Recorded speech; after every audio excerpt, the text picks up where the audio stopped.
Hello and welcome to Wilson Center Now, a production of the Woodrow Wilson International Center for Scholars. I'm John Molesky. My guest today is Mike Sfraga. Mike serves as director of the Wilson Center's Global Risk and Resilience Program and also as director of its Polar Institute. He joins us from Alaska. Mike, welcome. Thanks for joining us. John, thank you for having me. I appreciate it. Now, Mike, you have been enlightening us on the emerging dynamic region that is the Arctic. And recently, there was an article written by Joe Biden for Foreign Affairs where he gave a preview of what his foreign policy might look like if he were elected president.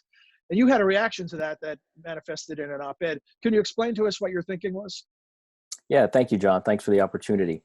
Well, the vice president laid out sort of the contours of what his foreign policy would be if he's elected president. And of course, many of us read this in great detail for a number of reasons, but he presented really the contours of what that might be. And it hits all the hot spots, as you might imagine, the Middle East, NATO, the need for, in his opinion, the United States to engage at a larger scale in these international organizations and efforts. And so he lays out not just a picture of what the United States should be doing in foreign policy, but really what it should have been doing. So I read that in great detail. It's everything from Afghanistan to Africa, from the Middle East to places that we all know about. But there was no explicit mention of the Arctic. Now, I understand that the world is on fire. There's lots going on. But to me, if we are looking at a foreign policy, a leaning forward foreign policy for a world that is far more globalized, and if nothing has brought that to the forefront, this pandemic we're in certainly would underscore that. We are in a globalized environment. Everything is interconnected. So for me, not to hear from the vice president at least a mention of the importance of the Arctic, and in the Arctic in the nation's interest, was an omission. Now, perhaps that's embedded in other areas of his foreign policy, but it certainly wasn't in his foreign affairs essay. That spurred me to react and take the opportunity to note that the Arctic should be a part of the foreign policy dynamic of the United States, because it's just as important to me as it is other areas around the world. And as we all react, and my reaction then to your op-ed in reaction to Vice President Biden's piece is that I wanted to invite you on this program to talk about the construction you've come up with to help people understand what's really happening in the Arctic. Before we dive into that, if you could explain to our viewers and listeners why you thought it was necessary to come up with this very cleverly titled 7 Seas of the Arctic. Yeah, thank you.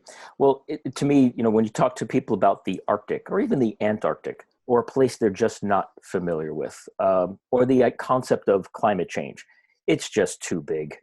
People are going to work every day. They've got childcare. They're trying to make a living. And when you say to them the Arctic, first of all, that's a place somewhere on a map to most Americans, most people around the world. And if they know about the Arctic, it's usually from a documentary or the myth of the Arctic or this place that's off the coast of California on a weather map, in terms of the state of Alaska, my home state. So to ask them to consider the Arctic, to think that the Arctic is important, all of those things is just too big.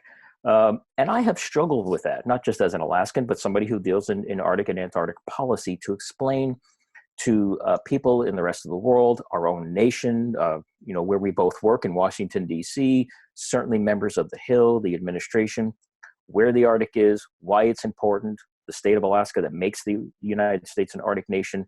It's just really big. So frankly, on a run one night, I started thinking about what I believe to be the key drivers of the Arctic, the things that make the Arctic part of now New York Times, Washington Post, CNN, whatever.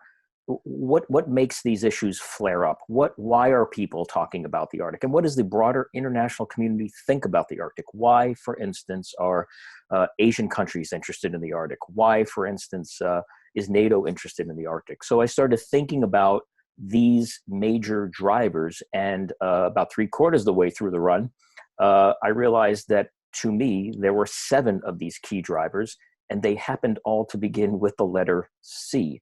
And so, in our business, it's good to do sound foreign policy, research-informed foreign policy, but you also need a conceptual framework. And I had not seen one in order to communicate in a really good way why anyone should think about the Arctic, consider the Arctic. And so the seas turned out to be 7 seas. And then I thought about the best ways to navigate these. If anybody's bringing foreign policy to the forefront, how do you develop these and how do you navigate them? Which then, frankly, was a hook. How do you navigate the Arctic 7 seas, a play on the 7 seas?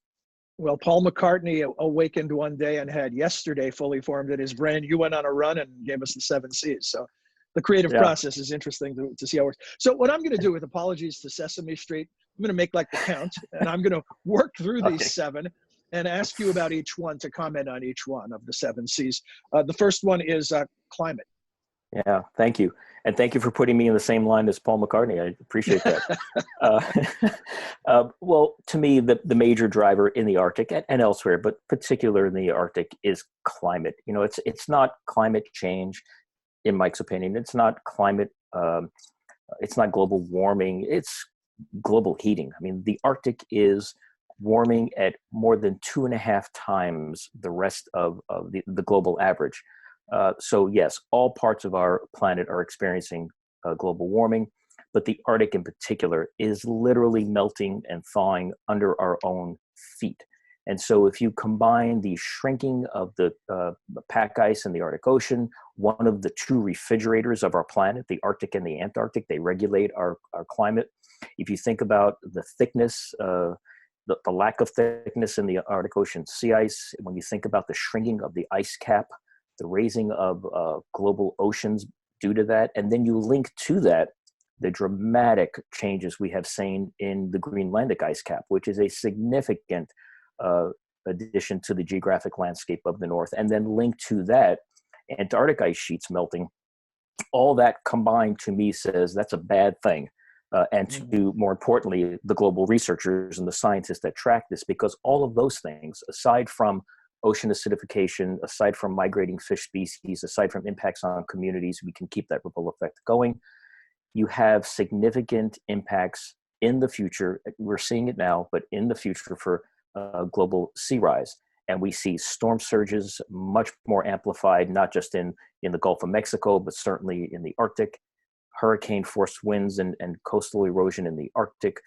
You also see issues on the eastern seaboard. So in my opinion, climate is the primary driver of change in the Arctic, whether that's Norfolk, Virginia, or Nome, Alaska. You certainly see a dramatic change in the Arctic. So that was the first C for a reason, because from that we set the scene for the rest of the seas. And next up is commodities. Yeah, lots of talk, and realize that the current condition of oil, the oil glut that we have on our hands globally, and the implications for that economically across the globe. But let's face it, if there wasn't other options, other issues going on aside from climate change, perhaps the Arctic wouldn't be taking on the scope and the importance that it currently is, unfortunately.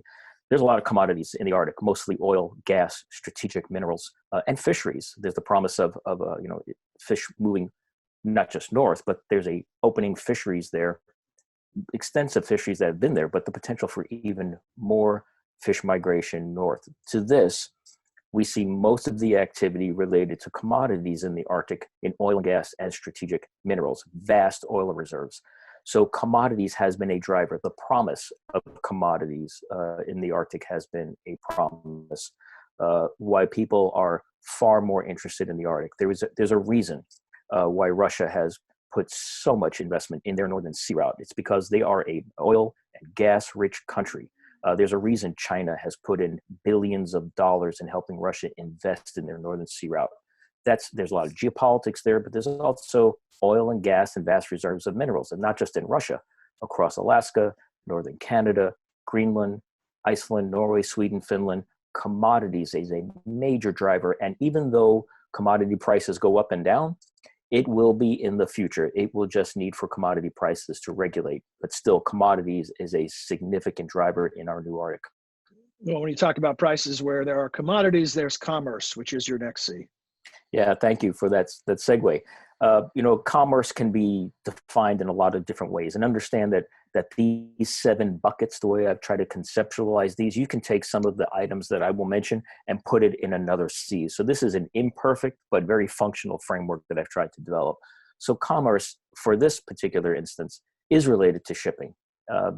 You look at the Northern Sea Route, again, that's where most of the commerce, most of the activity in terms of shipping is happening. That's why the Russian Federation has over 50 icebreakers. It's not necessarily to span all of the Arctic Ocean, but it's to serve communities that they have served for a very long time because that's just their landscape. But commerce is a very, very big thing when it's a driver of the Arctic. For instance, the Russian Federation has certainly developed their Northern Sea Route infrastructure. And just a year and a half ago, 2 years ago, an oil tanker, ice-reinforced oil tanker, built in the shipyards of South Korea, funded with foreign direct investment. This ice-reinforced tanker went from the Amal Peninsula through the Northern Sea Route, down the Bering Strait, into Asian ports, into Chinese markets in 13 days. Now, every day is money for shipping companies. So if there's a way to cut down going through the Panama Canal and the Suez Canal, companies will do it if it's economically feasible. But you will see more and more interest in the Northern Sea Route. We certainly have it, not just in the Northern Sea Route, but across the whole Arctic. But there you've seen a 5-fold increase in both domestic to Russia and then exports in terms of shipping from commodities from the Northern Sea Route from sources just on the Russian side. And you see an increase of shipping elsewhere. For instance, we know that Imskip shipping out of Iceland is shipping into the port of Maine, from Iceland to the port of Maine with stops in Scandinavia and Europe.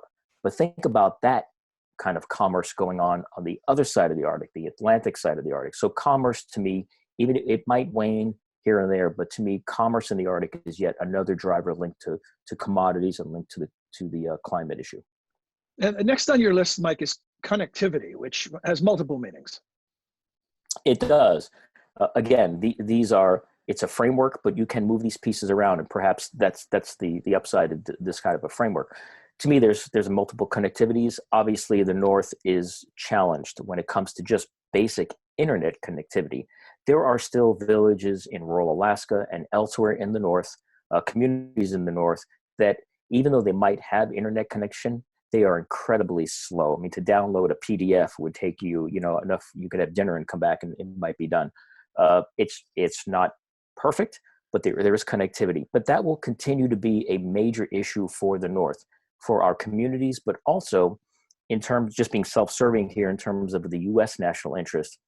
Department of Homeland Security, DOD, our Coast Guard, they all need reliable, fast, secure internet connectivity to do their job. I don't know how you protect the homeland without that kind of connectivity, or advance our nation's security without that kind of connectivity. So I think although there are some sources of connectivity and infrastructure in the American North, the North American North, that needs to be bolstered. But connectivity also means ports and infrastructure, the basic connectivity of our villages and our communities and all the things we take for granted, perhaps down in America, don't necessarily exist in a large part of the Arctic. And so I think that's important, especially when you're talking about deep water ports. There is not a single, I just mentioned the Northern Sea Route, the expansive infrastructure that President Putin has put into place there. But do you know that in the American Arctic and Alaska, there's not one single deep water port anywhere in the Arctic? So along the Bering Strait, that has seen much more activity, not just from Russia, but from countries, U.S. companies and countries. We've seen a lot more shipping there. But the United States doesn't have one single multi-purpose deep water port. That means our Coast Guard doesn't have a deep water port. Our commerce doesn't have a deep water port. Search and rescue, oil spill, all of those things together, kind of like Arctic Legos, all the things you could do there. We lack that basic connectivity in our own U.S. Arctic. So that, to me, connectivity has a broad range of meanings and implications. And next up, you talk about communities. And I know from having the privilege of speaking with you about these issues over the years that you think it's really important, particularly for the Native communities, to have a seat at the table. Yeah, well, I would say that it's actually their table. Right. Many of us who live in the Arctic, right? Many of us who live in the Arctic and not, know full well that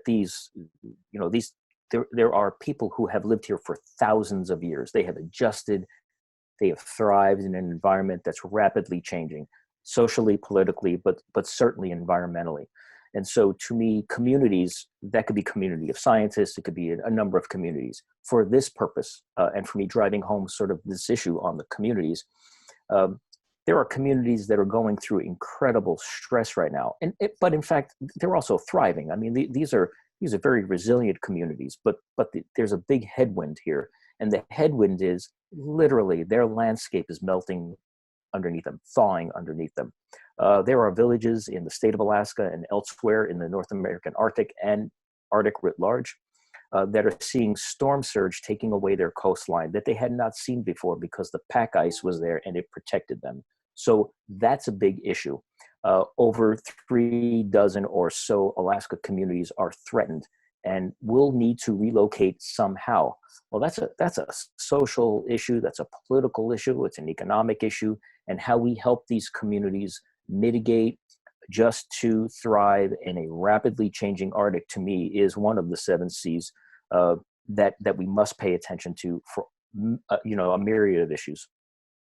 Mike, I'm going to combine 6 and 7 because they are two sides of the same coin: cooperation and competition.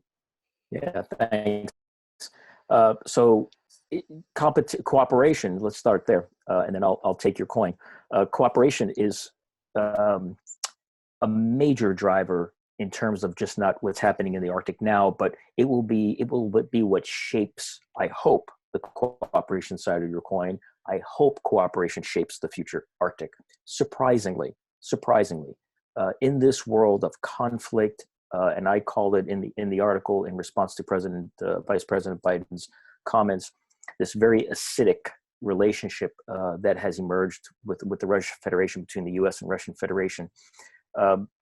Cooperation remains in place through the Arctic Council, through the Arctic Coast Guard Forum.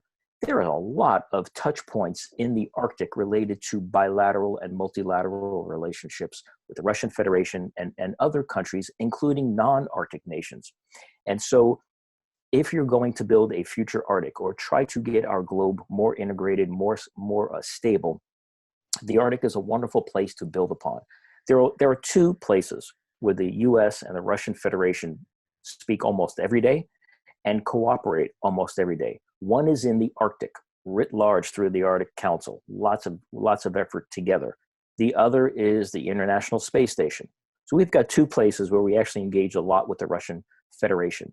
So and there are binding agreements that have come out of the Arctic Council that underscore the cooperation that has happened between Russian Federation and the US, but all Arctic nations, and again, non-Arctic nations and indigenous peoples. So to me, a forward-looking foreign policy, as stated by Vice President Biden, must include the Arctic, and it must include a redoubling of the US efforts on cooperation. Because if we don't, in my opinion, we get to the other side of the coin, right? The competition. Look, there's the competition in the Arctic is real. Competition globally is real. And it's been manageable so far. And I put in the article, it's been manageable, but it could become unmanageable if we don't pay close attention to the cooperation. The Russian Federation occupies a geography about half of the Arctic. There has been a warming of relationships, obviously, between China and the Russian Federation that has mostly been through economic development, tens of billions of dollars invested in natural gas facilities and the promise of buying those natural gas assets from China. There's a new pipeline, the Power of Siberia, that links the 2 countries and feeds LNG directly into Chinese markets. President Putin has deemed that the Arctic is part of their future. And of course it is. It's about 20%, depending on who you talk to, 10 to 20% of their GDP goes through the Arctic, and far more than that, maybe 30, maybe more percent of their exports goes through the Arctic. So he has a lot of eggs in that Arctic basket, President Putin. And so he will protect that economic engine for his country, even though oil prices have plummeted. he will protect that. So what you see is the evolution and the resurrection of old Soviet-era military bases along the Northern Sea Route and new bases further north. So you have what I call the layer cake. Along the land, you have renovated Soviet-era military installations. You have the commerce activity that I talked about before, plying the waters, 4,000 miles or so in the Northern Sea Route. And then above that, you have a number of islands from Franz Josef Land in the east, which is just a stone's throw to Svalbard and our friends in Norway, all the way across the Arctic, in the west, all the way east to the Bering Strait and Wrangel Islands. So you see a layering cake of infrastructure, economic development. You see ports, you see Soviet era and new military installations in the terrestrial landscape. You see the shipping that's going on and the exports and the domestic shipping of goods and services. And then you see above that in the very high Arctic, another layer of military assets. So he is protecting his assets. And there's a way to measure this. It's how we signal and how we talk about this together. So to me, the competition and the cooperation, John, as you have very well noted, those go hand in hand. And how we manage that is very important, not just for the U.S. Russia relationship, but also I think for the global Arctic and the global community. Mike, thank you for navigating us through your 7 Cs. It's a really useful construction. Congratulations on your moment of inspiration while jogging. Maybe if I jog more, that would be the answer to a lot of my problems.